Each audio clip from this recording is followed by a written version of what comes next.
Brooke Leigh Henson was born on April 17, 1979. She lived with her family in Travelers Rest, a small town in the state of South Carolina in the United States. According to sources, the young woman dropped out of school in her first year of high school, but the real reasons for this were never clarified. Her family described her as a fun young woman who loved outdoor activities such as hiking. She also enjoyed shopping with her mother and camping near South Carolina mountains. On July 3, 1999, Brooke, then 20 years old, organized a party with several friends that lasted almost all night. That day, her parents had gone to a concert in Charlotte, a nearby town, and returned at approximately 2 a.m. on the July 4th. When they arrived home, they saw Brooke sitting on the front porch of her house and looking dejected. When asked by her parents about what had happened, Brooke said that she and her boyfriend, a guy named Rick Shirley, had a falling out earlier that night. After explaining what happened to her parents, the young woman said she would go to a nearby store to buy cigarettes. In the meantime, she had another argument with her boyfriend, and he wanted to stay in the residence due to be angry at her. With that, she decided to write him a note in which she said, "Come after me if you still care," and left this note on top of the table in the house. Brooke left the residence at approximately 2:30 a.m. The store she went to was approximately 2 blocks from her residence. Despite being only 2 blocks away, the blocks in question are quite long, so the distance was about a mile to get to the store. After that, Brooke never returned home and was nowhere to be seen.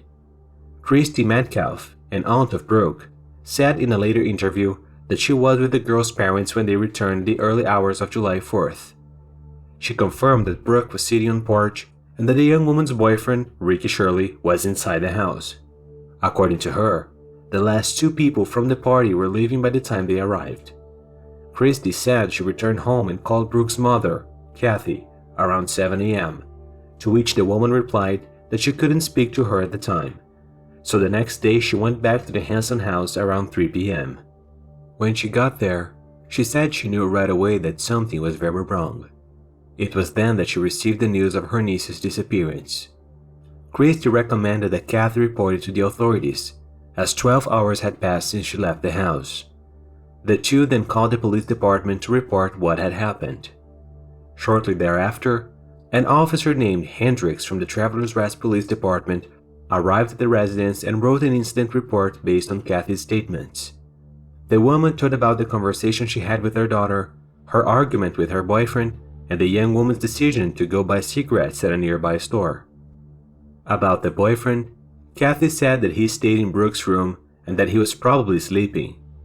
After dawn, Kathy noticed that Brooke hadn't come home. She saw that Ricky was still sleeping in her daughter's room and found the note that the young woman wrote him. Kathy showed Ricky the note, and he said he hadn't seen it. Around 9 a.m., Ricky got a call from someone named Greg. After that, a white pickup truck pulled up to the house to pick him up. One thing that caught the attention of detectives was the fact that both Ricky, the young woman's boyfriend, and his friends didn't want to cooperate with investigations. Ricky had a criminal record for crimes such as robbery and selling illegal substances. Coupled with the fact that he was unwilling to cooperate with the authorities, he became the prime suspect in his girlfriend's disappearance. In addition to Ricky, several other people in Brooke's social circle were involved in criminal activities, which made the case even more complicated. All the people who were present at the party that Brooke had given at her parents' house were questioned, but didn't provide any relevant information. Detectives also worked with the hypothesis that perhaps the young woman ran away on her own or decided to just disappear for a while. However, her family members stated that it was extremely unusual for her to leave the house and stay away for days without notice. The family even complained about the investigations, saying that the authorities only started the search for the young woman after 3 weeks of her disappearance.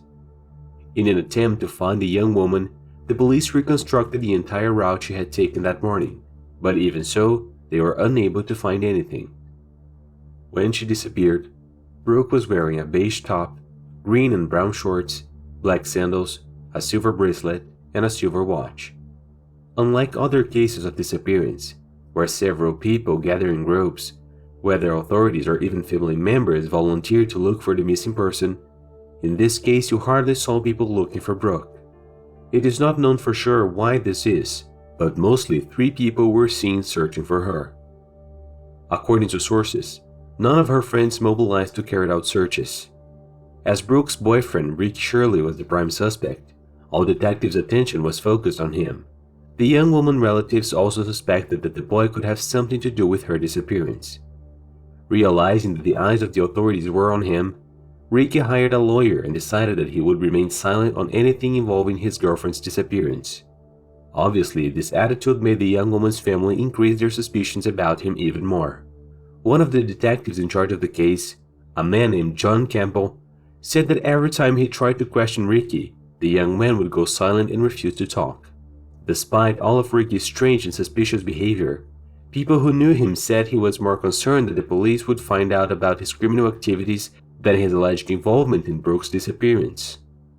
As time passed without the young woman being found, some questions began to arise, starting with the fact that her parents allowed her to go out alone at that time at night to buy cigarettes without anyone stopping her, or at least offering her a ride. This was probably because they understood that she wanted to go to be alone for a while, after having an argument with her boyfriend, but it still sounded quite irresponsible to some people. The hours were also questioned, in the sense that it seemed highly unlikely that a store would be open. This is both because it is late at night, a time that does not attract customers, and because in the state of North Carolina, it is not allowed to sell alcoholic beverages after 7 p.m., which causes the number of customers to drop dramatically. What we imagine is that the store could be working and selling alcoholic beverages kind of under the cloth, and that Brooke knew about it for living relatively close. Another possibility raised is that the young woman, in fact, could be going to meet with some kind of criminal contact that was related to the sale of narcotics or things like that, since this seemed to be something common in her circle of friends. For the detectives, if that were the case, somehow things could have gotten out of hand. As time went by, part of the people who followed the disappearance and the police themselves began to believe that Brooke was already dead. The police even went so far as to say that they were investigating another potential suspect, but that they couldn't disclose his identity as they were still not sure if he really had anything to do with the disappearance. Anyway, time went by and the police didn't get anything that could lead them to Brooke, or at least known what actually happened to her. In June 2006, nearly 7 years since the disappearance of Brooke Leigh Henson, a man from upstate New York called authorities reporting that Brooke had applied for a babysitting position he was offering. Still according to this man, he asked for the young woman's documents, and when he searched for her name on the internet, he saw that she had been missing since 1999. The South Carolina detectives on the case quickly flew to New York to meet with Brooke. Finally, the case that lasted almost 7 years was close to being closed, and by all indications, the young woman was fine. Upon arriving in New York, Brooke was already in the custody of the local police, and that's when the South Carolina detectives realized that something was very wrong. Brooke was actually not Brooke, but Esther Elizabeth Reed. That's right, another woman was impersonating the young woman, making use of all of her documents. But who was Esther Elizabeth Reed, and how did Brooke Leigh Henson's papers end up in her hands? Esther was born in 1978 and was originally from Townsend, Montana. In the early 90s, her parents separated and she moved with her mother to Mount Lake Terrace, Washington. In 1995, she dropped out of high school, and in 1999, the same year Brooke disappeared, she was charged with attempted fencing. Shortly after this accusation, at the age of 20, Esther simply disappeared from the map, not telling anyone, not even a family member, where she was going. In 2001, she assumed the identity of a young woman named Natalie Bauman and enrolled at California State University at Fullerton. Around the same time, Esther befriended several cadets at the United States Naval Academy and even dated one of these cadets for a long time. Meanwhile, the real Natalie Bauman, who was a medical student, was in Peru and had no idea that someone was using her identity. In 2003, Esther moved from California to New York. There, she assumed the identity of Brooke Leigh Henson, and after passing an exam, she entered Columbia University. At this university, Esther studied psychology and graduated in 2 years. Now let's pick up where we left off. With Esther in custody, South Carolina detectives questioned her about how she got Brooke's papers and what her connection was to her disappearance. Esther, even when cornered, didn't give in, even with several evidence pointing out that she was a fake who impersonated other people. The woman told detectives that she was Brooke Leigh Henson and that she decided to run away from home because her parents were so violent with her. She also said that she just wanted to live a normal life in peace, that she had never harmed anyone, and asked the detectives not to tell her parents where she was. The woman was so convincing that detectives considered the possibility that she really was the young woman who disappeared in 1999. They then contacted John Campbell, their superior at the Travelers Rest Police Department in South Carolina, and explained the whole situation. John, upon being updated on the case, told the man that he thought it was very unlikely that the woman was in fact Brooke. According to him, the Brooke he knew was a young party girl who wanted nothing to do with a circle of friends of a dubious nature. He thought that with that profile, the young woman would never have passed Columbia University, as the supposed Brooke who was in New York did. Anyway, to avoid any further doubts, the man told detectives that the best way to find out if the woman was really Brooke or not would be through a DNA test. John then told the man to collect the DNA of the alleged Brooke in New York, that he would collect the DNA of the missing young woman's relatives in South Carolina to do an analysis. When told that she would have to give a DNA sample, Esther didn't care and said that she would do. The woman was then released and went on to answer for her crimes in freedom. However, on the day she was supposed to appear at the local where the DNA sample was to be taken, she didn't show up, and detectives were unable to get in touch with her. Shortly thereafter, the officers got her address, which was an apartment, and went to the location with a warrant. There, they forced entry, and upon gaining access to the interior of the property, they saw that it was actually empty. There was almost nothing. Esther had taken most of her things and left. The officers searched the place in hopes of finding a hair so they could have the DNA they needed to make the comparison, but they found nothing. It was as if Esther had given the place a thorough cleaning to erase any trace of her. The only thing they found of importance was a video plaque signed in Boston, Massachusetts, with the name Natalie Bauman. And that's how the authorities got all the information I gave you here just now. Well, with Esther off the radar, there wasn't much the South Carolina detectives could do. They then informed John Campbell of the presumed Brooke escape and returned to Travelers Rest. After Elizabeth Reed was placed in the top 10 most wanted fugitives by the United States Secret Service.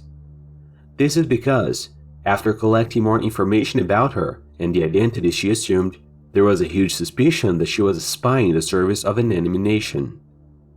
Guys, the whole story around Esther is surprising and it seems like a movie script. I can't put it on here because otherwise, this video would take more than an hour and we would also lose the focus that is Brooke. But just to summarize the outcome here for you, she was arrested in 2008 in the state of Illinois. Fun fact, her arrest was by chance. The police weren't looking for her, but for a man who had taken the lives of 5 women in a store. The agents were checking vehicles with plates that were from outside the region, since the information they had was that the criminal was from outside. It was then that they found a vehicle with plates from another state parked in a motel. When verifying who was the owner, they located Esther in one of the rooms of the place and discovered that she was being wanted by the Secret Service. The woman could face up to 47 years in prison for all the crimes she was responsible for. But after an agreement here, another there, she was sentenced to only 4 years, being released in October 2011. Returning to Brooke's case, the young woman's family was overjoyed when they learned that she was supposedly alive and living in New York. But once John Campbell informed them that the supposed Brooke had run away and that he thought it was very unlikely that she was actually Brooke, they were devastated. Years had passed, and this was the only clue closer to the real thing they had in that time. Time went by again. New detectives took over Brooke's case, but even so the authorities didn't obtain new advances. In 2008, when Esther was finally arrested, Travelers Rest detectives were able to question her to see if she had anything to do with Brooke's disappearance or at least had some information about it. Esther told detectives that she never knew Brooke and that she had nothing to do with her disappearance.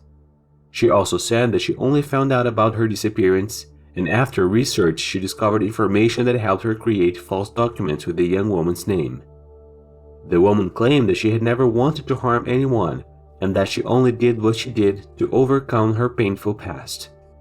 To the detectives, it looked like Esther really had nothing to do with Brooke's disappearance and that she was just an opportunistic scammer. With that, the case again returned to square one, and the investigations were stopped. Brooke's case generated a backlash from the police.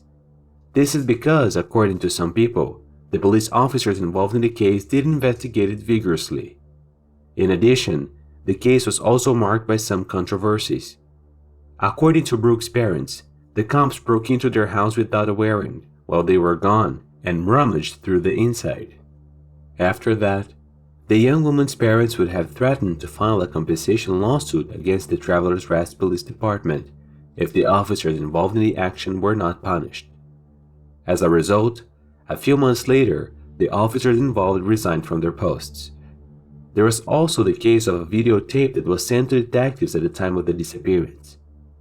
According to sources, this videotape belonged to the closed security circuit of a hotel in the city.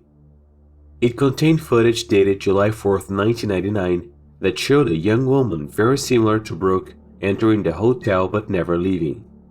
At the time, the person in charge of the investigation said that he checked the footage several times, but nothing relevant that could help the case was found. For some people, this tape was crucial evidence, and they believed that the police acted with disdain towards it. Another thing that also brought some controversy to the case was the fact that a psychic claimed during an interview that she had a vision of Brooke's body and that the person responsible for what happened to the young woman had something unusual in their left hand. People who followed the case even said that this criminal was Ricky Shirley, Brooke's boyfriend. I couldn't find correct information as to why people believed it was him, but it appears to be because the guy had what appeared to be a tattoo or scar on his left hand. Later, upon learning of Ricky's long criminal record, the psychic stopped giving interviews and providing information about her visions with Brooke, she said, out of fear. A week after she stopped talking about the case, the office of the newspaper where she gave the interviews suffered an attempted arson. 2 weeks later, Ricky Shirley's car was stolen and driven off a bridge. Both the attempted arson and the theft of the vehicle were not resolved. In the year 2012, still looking for evidence, the chief of police of the Department of Travelers Rest said he firmly believes that there were people who were close to Brooke who knew exactly what happened to her, but who for some reason don't want to talk. He also said he was pretty sure who was responsible for the crime, but since he didn't have a body, witnesses or any evidence, he couldn't file a formal charge against that person. On February 24, 2015, police found human remains abandoned in an undisclosed location. For a moment, they believed those remains could be Brooke's. However, it couldn't be identified due to the long decomposition time, and the hypothesis ended up losing strain. Still in 2015, the police revealed that they got some tips on a possible location of Brooke's whereabouts. They said they investigated these tips thoroughly, but none of them confirmed to be true, and investigations were closed again. In September 2019, Ricky Shirley, Brooke's ex-boyfriend, was found dead in his mother's home at the age of 42. At the time, detectives stated that his death was under investigation and the results of forensic examinations could take months, but there was no evidence of a crime at the scene. The reports of this analysis, as far as I have researched, have never been released to the public. In a statement, the chief of police said that Ricky was always a person of great interest in investigations, but that he never wanted to cooperate with the authorities. He also said that he had hopes that one day the boy would say what he really knew about Brooke's disappearance, but now with his death it would be impossible. The chief of police ended up by saying that he was not there to judge anyone, but that he would go after the truth until he found it. As time went by, new theories for Brooke's disappearance emerged. Some people claimed that she would have been seen alive in a community called River Falls, but this was never actually confirmed. The hypothesis also arose that she could have moved in with Ricky and kept herself a secret by living with him, while he went about his life normally so as not to arouse suspicion. The fact is that Brooke's case left many questions. The fight with her boyfriend that night, the conversation with her parents, the fact that she went out alone to buy cigarettes, the liquor store that shouldn't even be open. All of this raises a series of questions that had never been properly answered. This was the story of Brooke Leigh Henson's disappearance case, a case that has remained unsolved for over 20 years, with a series of unanswered questions and the family's distress of not knowing what really happened. Alright folks, thanks for watching until the end.